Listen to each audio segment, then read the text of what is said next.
Hello dear students, very warm welcome to another lecture on isomerism. आज हम फिर बात करेंगे एक नए आइसोमर या आइसोमेरिज्म फिनोमेना की, जिसका नाम है चेन आइसोमेरिज्म। मैंने आपको बताया था ये स्ट्रक्चरल आइसोमेरिज्म का पार्ट है।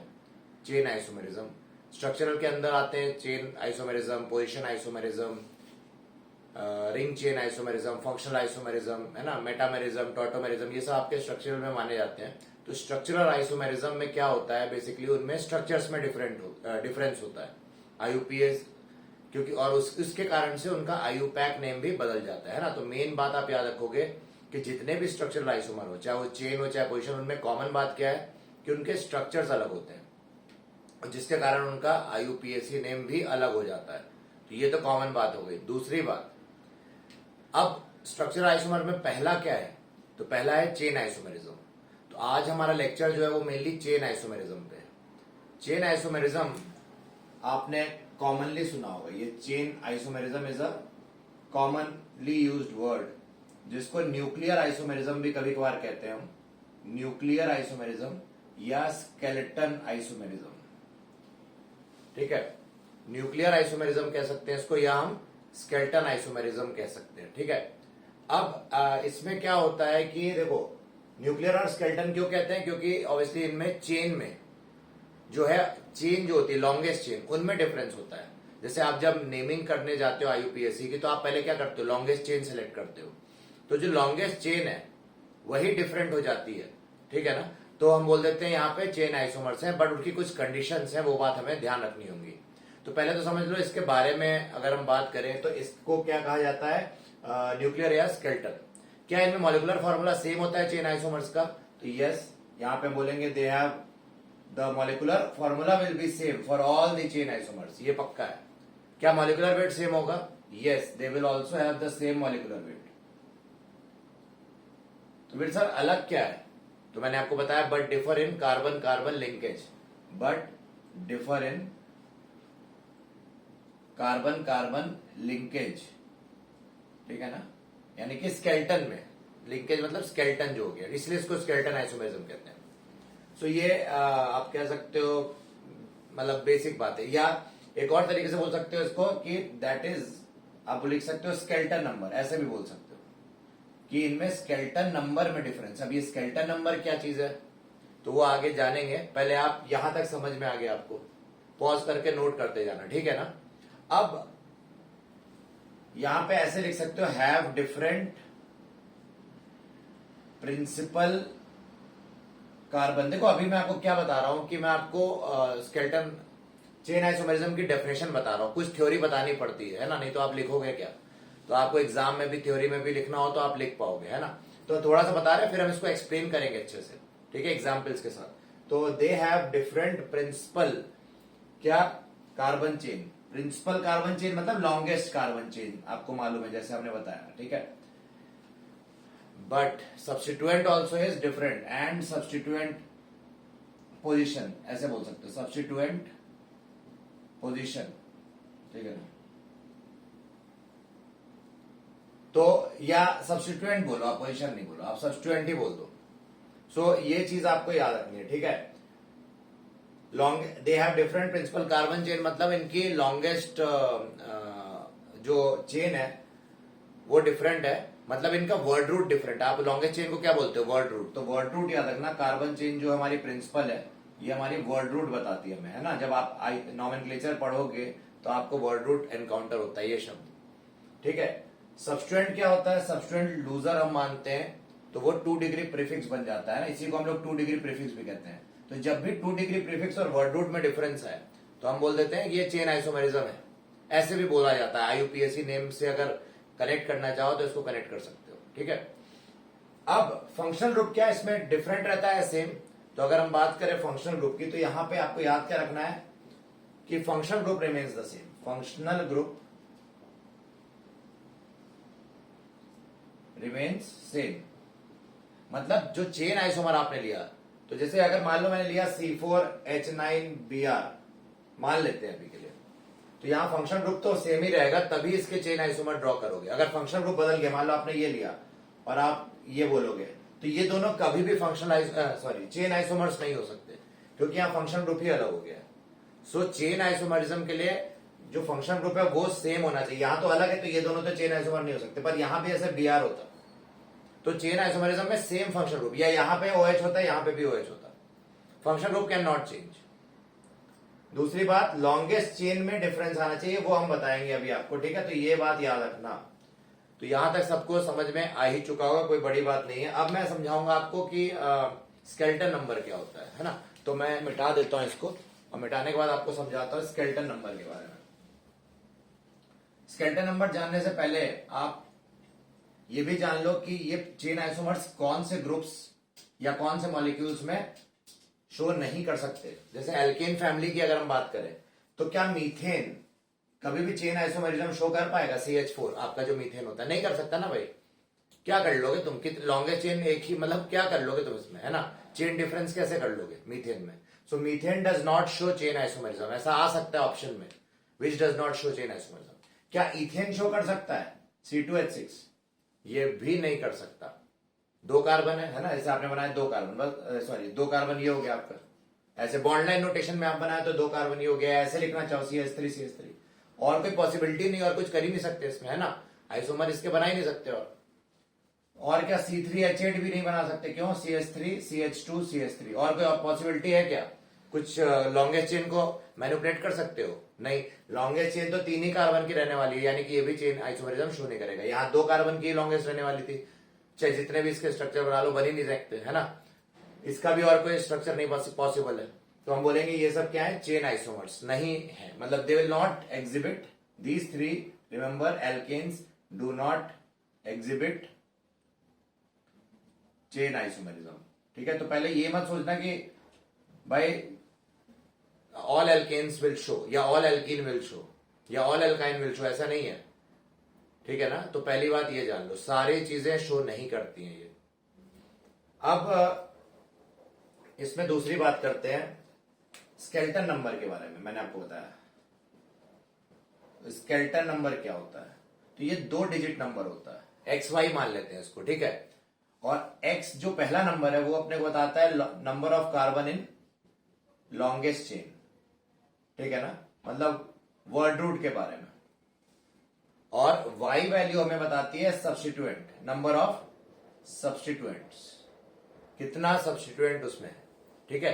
तो जैसे एग्जांपल देते हैं, मान लो मैंने ड्रॉ किया C5H14 क्वेश्चन, C5H12 अपने को मिला एग्जाम में। तो इसका एक स्ट्रक्चर ऐसा है 1 2 3 4 5, ठीक है। C5H12 का एक ये स्ट्रक्चर हो गया बॉन्ड लाइन नोटेशन में। दूसरा एक पॉसिबिलिटी ये भी हो सकती थी 1 2 3 4 और यहां 5 5th कार्बन। तो ये 2 क्या चेन आइसोमर है क्या? तो देखते हैं। तो हम क्या करेंगे, सबसे सिंपल तरीका, कई कोचिंग्स में या कई जगह आपको क्या बताएंगे कि भाई 5 कार्बन है लॉन्गेस्ट चेन में, और यहाँ पे 4 है लॉन्गेस्ट चेन में ना, क्योंकि लॉन्गेस्ट चेन आप निकालते हो, है ना। तो ये लॉन्गेस्ट चेन ही है 5 कार्बन की। यहां लॉन्गेस्ट चेन कितने की है? 4 कार्बन की है ना। तो IUPAC नेम तो आपने करा ही होगा। तो यहाँ पे 5 कार्बन का है, तो इसका स्केलेटन नंबर पहला X क्या है? 5, क्योंकि लॉन्गेस्ट चेन 5, लॉन्गेस्ट चेन में 5 कार्बन है तो आपने 5 लिख दिया। Y की वैल्यू क्या हो जाएगी यहाँ पे जो है सब्स्टिट्यूएंट? क्या कोई यहाँ सब्स्टिट्यूएंट दिख रहा है? साइड चेन नहीं दिख रहा, तो 0 लिख देंगे। यानी कि इस मॉलिक्यूल का स्केलेटन नंबर क्या है? 50। अब इस मॉलिक्यूल का स्केलेटन नंबर कितना है? तो लॉन्गेस्ट चेन कार्बन कितने की है? 4 कार्बन की है। और कितने सब्स्टिट्यूएंट है? एक सब्स्टिट्यूएंट है, तो आप क्या लिखोगे? 1। तो ये दोनों में क्या स्केलेटन नंबर सेम आया? नहीं, डिफरेंट आया। और अगर स्केलेटन नंबर डिफरेंट है तो सबसे इजी तरीका ये बताने का कि वो चेन आइसोमर होंगे ही होंगे, ठीक है। यानी कि स्केलेटन नंबर क्या होना चाहिए? Should be different. So these 2 will be called chain isomers of each other. आपको कोई भी 2 मॉलिक्यूल दे और बोले क्या वो चेन आइसोमर्स हैं, तो आप बोलोगे yes only if they have different skeleton number. याद रखना, उनमें स्केलेटन नंबर अलग होना चाहिए। सारी बातें नोट कर लो वीडियो पॉज करके, ठीक है। अब तो ये इंपॉर्टेंट चीज है, यहां तक तो आप समझ ही गए होगे। एक एग्जाम्पल और ले लेते, दुखी होने की क्या बात है, ले लेते हैं यार, ऐसा मत करो तुम, दुखी मत हो, ले लिया जाता है तुम्हारे लिए। तुम खुश तो पूरी दुनिया खुश, क्यों? सब खुश है। अपने लिए क्या जीना, दूसरों के लिए जीना नहीं। तो चेन आइसोमेरिज्म में हमारा स्केलेटन नंबर पे और क्या सवाल आ सकता है? जैसे मान लो हमें C6H14 दे दिया, बोलोगे कि सर आप तो बस एल्केन ही लिए जा रहे हैं, आपको उतना ही आता है। तो ऐसा नहीं है, चलो हम एल्केन नहीं लेते तुम्हारे लिए कुछ C3H4 ले लेते, C3H6 ले लेते, एल्कीन ले लेते हैं। चलो, क्या ये चेन आइसोमेरिज्म शो करेगा? तो देख लो भाई, कितने कार्बन की लॉन्गेस्ट चेन ये। और कोई पॉसिबिलिटी है क्या? नहीं है ना। आप बोलोगे सर ये, तो भाई ये तो और ये एक ही बात है ना, IUPAC नेम सेम हो गया ना, तो ये तो स्ट्रक्चरल आइसोमर्स ही नहीं हुए, तो आप चेन आइसोमर तो बोल ही नहीं सकते इनको, क्योंकि IUPAC नेम सेम हो गया, तो वो है ही नहीं। पहली बात तो यानी कि एल्कीन में भी C3H6 नहीं शो करता, C2H4 नहीं शो करता, दोनों नहीं करेंगे शो। क्या C4H8 करेगा? लेट्स सी, C4H8 करेगा क्या? वन मान लो यहां कर दिया हमने डबल बॉन्ड, और एक बार मैंने डबल बॉन्ड यहां कर दिया, क्या ये दोनों चेन आइसोमरिज्म है? चेन आइसोमर तो नहीं है। क्यों नहीं है? क्योंकि कार्बन की लॉन्गेस्ट चेन यहां भी 4 कार्बन, यहां पे भी 4 कार्बन, तो ये दोनों भी चेन आइसोमर्स नहीं है। तो क्या मतलब इसका शो ही नहीं करेगा? नहीं, शो कर सकता है अगर मैं ये स्ट्रक्चर बनाता है इसका। ये भी तो C4H8 ही है ना, काउंट कर लेना। बॉन्ड लाइन नोटेशन तो मालूम ही हो गई, मैं अज्यूम कर रहा हूं यहां तभी तक यहां तक पहुंचे होगे, नहीं तो आइसोमेरिज्म तुम पहुंच ही नहीं सकते, है ना। तो यहां मान लेते हैं कि यहां कितने कार्बन है? C4H8 1 2 3 और 4 और एक डबल बॉन्ड हो गया, है ना। तो ये भी C4H8 हो गया। क्या ये चेन आइसोमर किसका है? तो ये दोनों हम बोलेंगे आपस में क्या चेन आइसोमर शो करेंगे? हाँ करेंगे। क्यों करेंगे? क्योंकि इसका स्केलेटन नंबर क्या है? 40, है ना। 4 कार्बन लॉन्गेस्ट चेन में और कोई सब्स्टिट्यूएंट नहीं है। यहां पे 3 कार्बन लॉन्गेस्ट चेन में और एक सब्स्टिट्यूएंट, तो यहां स्केलेटन नंबर 31 हो गया। क्या यहां स्केलेटन नंबर कितना था? ये भी 40 था। तो ये दोनों चेन आइसोमर नहीं है, बट ये दोनों चेन आइसोमर है। ये दोनों भी चेन आइसोमर्स है एक दूसरे के, है ना। These two can also be considered as chain isomers of each other, but ये दोनों चेन आइसोमर्स नहीं है एक दूसरे के। साफ बात। तो चेन आइसोमर्स बताना बहुत ही आसान हो गया है। एक एग्जांपल और ले लेते हैं। मान लो जैसे हमारे पास आ गया, मान लो हमारे पास आ गया ये C4H8, ये C4H9OH, अल्कोहल ले लेते हैं, ठीक है। तो इसका हमारा एक हो गया स्ट्रक्चर ऐसा, है ना, 1 2 3 4 कार्बन और OH, तो C4H9OH हो गया, है ना। और इसका एक और स्ट्रक्चर क्या हो सकता था? 3 कार्बन का बना है या 4 कार्बन ऐसे बना है, 1 2 3 4 और OH यहां लगा दें। क्या ये दोनों चेन आइसोमर्स है क्या? तो नहीं, ये दोनों चेन आइसोमर्स नहीं हो सकते। क्यों नहीं हो सकते बोलो? क्योंकि यहां लॉन्गेस्ट चेन अभी भी 4 कार्बन की ही है और यहां पे भी लॉन्गेस्ट चेन 4 कार्बन की है। तो पहली बात तो स्केलेटन नंबर तो हम बात ही नहीं कर रहे, है ना, क्योंकि स्केलेटन नंबर इसको आप सब्स्टिट्यूएंट नहीं मानोगे, ये फंक्शनल ग्रुप है। तो 40 हो गया, है ना, 4 1 2 3 4 और कोई भी सब्स्टिट्यूएंट नहीं है। मानना चाहो सब्स्टिट्यूएंट तो भी इसको 1 ही लोगे, 41 बोल देते अगर तुम मानने का मन है, वरना ये तो फंक्शनल ग्रुप है ना, सब्स्टिट्यूएंट नहीं है, मेन ग्रुप है ये। सब्स्टिट्यूएंट तो जो होता है जो हार जाता है फंक्शनल ग्रुप में, या जो साइड चेन होता है। इसमें भी क्या है? स्केलेटन नंबर 40 है, तो ये दोनों चेन आइसोमर्स नहीं है। यानी कि अल्कोहल फैमिली में तुम देख सकते हो C4H9OH तक भी ये बना नहीं पा रहा। हाँ, इसका चेन आइसोमर्स क्या बना नहीं सकते क्या एकदम भी? तो देखते हैं। मैं क्या करता हूं, 3 कार्बन लेता हूं ऐसे और यहां पे एक डाल देता हूं। अब मुझे बताओ क्या ये चेन आइसोमर है? क्या ये इसमें चेन आइसोमर इन दोनों में है क्या? तो देखते हैं। लॉन्गेस्ट चेन चुन लो। लॉन्गेस्ट चेन तुम्हारी यही होगी, कितने कार्बन की? 3 कार्बन की। तो यहां स्केलेटन नंबर क्या होगा? 31, क्योंकि 3 और एक ये सब्स्टिट्यूएंट ये है, तो 31 हो गया, है ना, क्योंकि काउंट कर लो ना, 1 2 3 4 और OH। तो yes, can it show? Yes it can. This and this are chain isomers, this and this are chain isomers, but this and this are not chain isomer, ठीक है ना। ये दोनों चेन आइसोमर नहीं है, ये दोनों है, ये दोनों भी आपस में, पर ये दोनों नहीं है। तो yes, C4H9OH can exhibit, but it is having certain condition. वही जैसे आपको बताया, सिंपल स्केलेटन नंबर निकालो, ठीक है ना। सो ये भी मिटा देता हूं, समझ ही रहे होगे, मतलब कोई इसमें बड़ी बात नहीं है ना, ये बहुत आसान है। तो स्केलेटन नंबर क्या, मुझे लगता है आप मास्टर बन चुके हो, है ना। कुछ और क्वेश्चन ले लेते हैं। चलो मैं आपके सामने कुछ क्वेश्चन प्रेजेंट करता हूं। या क्वेश्चन क्या बताया आपको, आप तो इतने समझदार हुई कि क्वेश्चन की आपको जरूरत नहीं है। चलो एक बताते, बताओ मिनिमम नंबर ऑफ कार्बन। एक क्वेश्चन है बड़ा फेमस है, कॉम्पिटिशंस में minimum of number of carbon in alkane आपको पूछा है, फाइंड द मिनिमम, ये क्वेश्चन है, find the minimum number of carbon in alkanes, alkenes, alkynes, alcohol, वाह, एल्डिहाइड, ठीक है, एंड इस तरह से आप कीटोन सब निकाल सकते हो। मैं आपको 4-5 करके दिखा दे रहा हूं, तो ये आपको पता करना है, ठीक है। अब आप मुझे बताओ कि which of the following how many carbon are required so that these can show chain isomerism. इनमें चेन आइसोमरिज्म कब दिखाई देगा, कितने कार्बन चाहिए कम से कम। जैसे हमने बताया था एल्केन में CH4, C2H6 और C3H8 नहीं देते हैं चेन आइसोमरिज्म, मतलब 3 कार्बन तक एल्केन तो कभी भी नहीं दे सकते, है ना। C4H10 दे सकता है, वो चेक करना पड़ेगा पर दे सकता है, ठीक है, क्योंकि यानी कि कम से कम उसमें कितने कार्बन चाहिए, 4 कार्बन चाहिए, यानी कि एल्केन्स को मिनिमम नंबर ऑफ कार्बन क्या रिक्वायर्ड है, 4, जिससे वो चेन आइसोमरिज्म शो कर पाए। कैसे मालूम, क्योंकि 4 होंगे तो 1 2 3 4 हो गए, और 1 2 3 और 1 ये, तो ये 40 स्केलेटन नंबर यहाँ क्या है, 31 है, तो ये दोनों चेन आइसोमर हो गए ना, जो फॉलो कर रहे हैं क्या, C4H10 को, ये दोनों C4H10 ही है, और ये दोनों चेन आइसोमर है, मतलब मिनिमम 4 कार्बन तो चाहिए। C3H8 में हमने आपको बताया था नहीं हो सकता, आपको पहले ही बता चुका हूं मैं ना, उसमें एल्केन में नहीं। अब एल्कीन में भी इसी तरह से 4 चाहिए होंगे, आप चेक कर लेना। एल्काइन में 5 चाहिए होंगे। अब 5 कैसे, देखो 3 कार्बन होता है एल्काइन में तो नहीं शो कर सकता, 2 तो भूल ही जाओ, 3 भी ये भी नहीं शो कर सकते, क्या कर लोगे इसका, 4 होता मान लो एक। अब आप बोलोगे सर 4 में तो हो ही सकता है, तो भाई 4 कैसे हो सकता है, तुम ये सोच रहे हो क्या, अगर तुम ये सोच रहे हो ना तो भाई छोड़ दो, फिर कुछ नहीं हो सकता। क्यों नहीं हो सकता बताओ कुछ, नहीं नहीं ऐसा नहीं है, कुछ बात नहीं, हम सब सीखते हैं, स्टार्टिंग में गलतियां हो जाती है। बताओ यहाँ पे क्या है, क्यों आप गलत हो, ये दोनों क्यों नहीं है चेन आइसोमर्स, क्योंकि यहाँ पे इसके ये 5 बॉन्ड क्या कार्बन बनाएगा क्या यहाँ पे एल्काइन में, पॉसिबल है क्या यहाँ पे, तो देखो ना 1 2 3 4 5, ये पॉसिबल ही नहीं, ये मॉलिक्यूल ही नहीं पॉसिबल है ना, यानी कि इसका चेन आइसोमर बन ही नहीं सकता 4 कार्बन का, इसलिए 5 कार्बन कम से कम चाहिए जिससे आपका एल्काइन में चेन आइसोमरिज्म शो, ठीक है।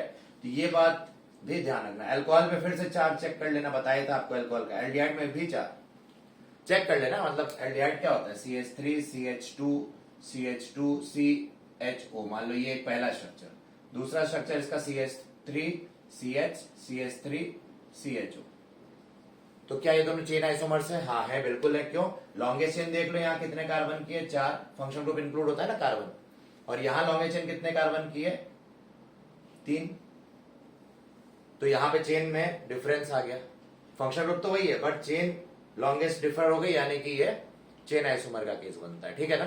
सो इस तरह से आपने मिनिमम नंबर ऑफ कार्बन भी निकालना सीख लिया, ठीक है। सो इसको मैं मिटा देता हूं, नोट कर लो आप, फिर आगे बढ़ते हैं। और बहुत आसान है, मैं आपको बताऊं तो बहुत ही आसान है ये टॉपिक, चेन आइसोमरिज्म, कोई टफ क्वेश्चन नहीं आ सकता इस पे, क्या आएगा बताओ आप, इससे आसान क्या मैं बताऊं आपको, ठीक है। जैसे मान लो मैं आपसे पूछूं, अब मैं आपको नए टाइप का क्वेश्चन दे रहा हूं, C6H14 C7H16 ले लेते हैं, C8H18 ले लेते हैं, C9H20 ले लेते हैं और C10H22। आप बोलोगे सर ये क्या, देखो इसमें आपको बताना है किसके कितने आइसोमर्स हो सकते हैं, chain isomers, how many chain है, अब ये पूछेंगे, संख्या पूछेंगे कि इस मॉलिक्यूल में कितने चेन आइसोमर्स हैं, हेक्सेन में, हेप्टेन में, ऑक्टेन में, नोनेन में और डेकेन में। तो आपको ये याद करना, आपके पास टाइम नहीं होगा। एम्स और नीट वगैरह वाले एग्जाम्स में ये क्वेश्चन आते हैं, आ सकते हैं, नीट वगैरह में, बिट्स में आ सकते हैं इस टाइप के क्वेश्चन, अगर आप उसका एग्जाम दे रहे हो। जेई में तो आ ही सकते हैं, उसमें कोई बड़ी बात नहीं है, जेई मेंस, तो इसलिए इंपॉर्टेंट क्वेश्चन है, और ये रट्टा बेस्ड आपको बनाओगे तो इतना टाइम वेस्ट होगा, 35 आइसोमर बनाओगे क्या आप बैठ के, नहीं ना। तो C6H14 ये वैल्यूज याद करके जाना, प्लीज रिक्वेस्ट कर रहा हूं, लोग इग्नोर करते हैं, ठीक है। तो C6H14 के कितने आइसोमर्स हो सकते हैं, चेन आइसोमर्स, मैं अब चेन की बात कर रहा हूं, सिर्फ ये नहीं सर आपने सारे आइसोमर बोले थे, नहीं, only how many chain isomers of C6H14 are possible, so 5 chain isomers are possible for C6H14। इसके 5 ऐसे स्ट्रक्चर बन सकते हैं जो आपस में चेन आइसोमरिज्म शो कर सकते हैं, ठीक है। C7H16 9, अब देखो आप बनाओगे, इतने बना पाओगे, टाइम वेस्ट हो जाएगा ना, 18 सेकंड 20 सेकंड में एक क्वेश्चन करना है मान लो आपको इस पेपर में, तो आप कहां कर पाओगे, इसमें 18 C8H18 में कितने होते हैं? 18 होते हैं। C9H20 में 35 होते हैं और इसमें सोचो 75 होते हैं। अब आपको समझ में आ रहा होगा, हाँ सर तो आप तो सही कह रहे हो। तो इसलिए प्लीज मेमोराइज दीज वैल्यूज, मैं आपको रिकमेंड करूंगा। इनके स्ट्रक्चर्स बना के देखने की जरूरत नहीं है, ठीक है ना। और आएंगे इतने ही तक ज्यादातर, जनरली इससे ज्यादा वो भी नहीं देंगे, वो भी जानते हैं। और देंगे भी तो आप समझ जाना फालतू क्वेश्चन है, उसको स्किप ही कर देना, फिर नहीं आता वैसे, यही सब आएगा, ठीक है ना। आप देखोगे किसी ना किसी एग्जाम में मिल जाएगा। सीईटी में भी आ सकता है भाई, कुछ भरोसा नहीं, ठीक है ना, अगर आप सीईटी वगैरह एग्जाम जानते हो। तो ये आपका चेन आइसोमेरिज्म का आज मैंने आपको बहुत फाउंडेशन बात बताई, बहुत ही इंपॉर्टेंट और क्रूशल कॉन्सेप्ट बताया, और मुझे उम्मीद है आपको मजा आई होगी। और थोड़ा लेट वीडियो बना लेकिन आया, क्योंकि बीच में बहुत से दिक्कतें भी थी, आप लोग जानते हो। सब आप सेफ हो, होपफुली सब लोग अच्छे हो, वैक्सीन की इंतजार कर रहे हो, नहीं भी लेते हो तो अपने आप को सेफ रखो। लेना चाहिए, अगर गवर्नमेंट कहती है तो जरूर लो, है ना। अपना दिमाग ना लगाओ उसमें ज्यादा। तो जैसा है सब ठीक है, बाकी पॉलिटिक्स में तो मैं पढ़ता नहीं, मुझे मालूम नहीं क्या है, लेकिन इतना मैं बता दूं, केमिस्ट्री ऑफ केमिस्ट्री में आप जरूर आओ। केमिस्ट्री को जानो, केमिस्ट्री से प्यार हो जाएगा आपको। बहुत बढ़िया सब्जेक्ट है, लेकिन उसको पढ़ाया अच्छे से नहीं जाता। You will love chemistry if you start understanding. रटने का सब्जेक्ट नहीं है प्लीज। लोग बोलते हैं रट सर, हम तो रट लेंगे, इट इज इजीएस्ट सब्जेक्ट, मैं रट के कर लूं। नहीं कर सकते तुम। जेई मेन तो खैर चलो आजकल तुम कुछ रट के भी कर सकते हो, क्योंकि पेपर का लेवल ही जेई मेन जैसा रहा ही नहीं, वो इतना इजी हो गया है। बट एडवांस वगैरह में तुम लॉजिक लगाते हो ना, कितना रट लोगे तुम? नहीं रट सकते, लॉजिकल होना चाहिए अप्रोच। सो प्लीज अपने आप को, अगर जेई नीट वगैरह की तैयारी करो तो हमेशा लॉजिक बेस्ड पढ़ो, ठीक है ना। Don't go by other people की अरे तो बहुत आसान है। आसान नहीं, रैंक बूस्टर है केमिस्ट्री सब्जेक्ट। और कई टॉपर बच्चे फिजिक्स मैथ्स तो कर लेते हैं बट केमिस्ट्री छोड़ देते हैं। एंड में क्या रियलाइज करते हैं, अरे केमिस्ट्री काश कर लिया होता अच्छे से। बहुत से बच्चे मेरे पास आते हैं यहाँ पे जो ऑर्गेनिक बड़ी बड़ी कोचिंग से आते हैं, लेकिन मेरे से पर्सनली पढ़ने आते हैं ऑर्गेनिक केमिस्ट्री या इनऑर्गेनिक या फिजिकल में से कुछ। ज्यादातर ऑर्गेनिक के आते हैं, क्योंकि ऑर्गेनिक में वो बताते हैं, इतने वास्ट है ना आप, और उसमें इतने पॉइंट्स हो सकते हैं, तो इसलिए लोग परेशान होते हैं। सो इसलिए आप अच्छे से मेरा सीरीज फॉलो करो, बने रहो मेरे साथ। आपका सपोर्ट बहुत हेल्पफुल है मेरे लिए, और thank you so much for supporting. आगे आपको डिसअपॉइंट नहीं करूंगा, ऐसे ही वर्ल्ड क्लास लेवल के कंटेंट लाने की कोशिश करूंगा, है ना, और आपको जिससे अच्छे मार्क्स आए, ठीक है। तो चलो मिलते हैं अब हम पोजीशन आइसोमर्स नेक्स्ट वीडियो में। तब तक के लिए टेक केयर, गुड नाइट।